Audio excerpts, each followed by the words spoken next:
But one of the main things that I do with my workshops is talk about banjo setup so that banjo players can have a pretty good idea of what they do with their banjos and how to keep their banjos in good shape.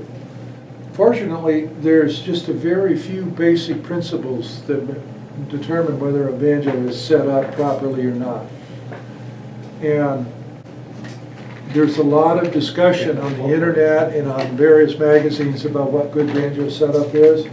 And I've read articles about how it has to be this way, or it has to be this way, or if it's not this way, it's wrong and everybody else is stupid. And I have the advantage of getting to see the whole spectrum of the banjo world, all the way from this side to that side, and it varies a lot.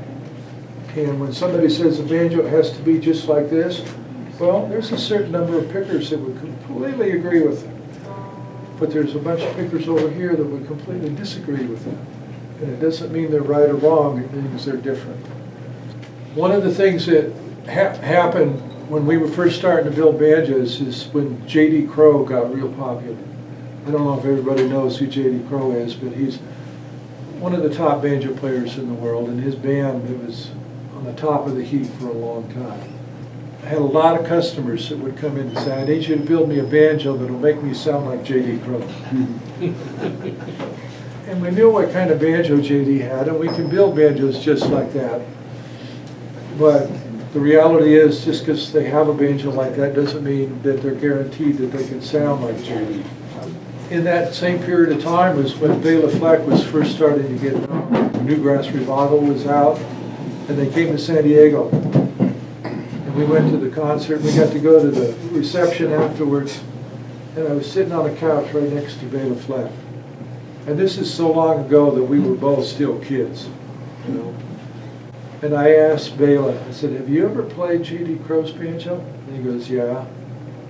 And I asked him, well, what'd you think of it? He goes, I don't like it.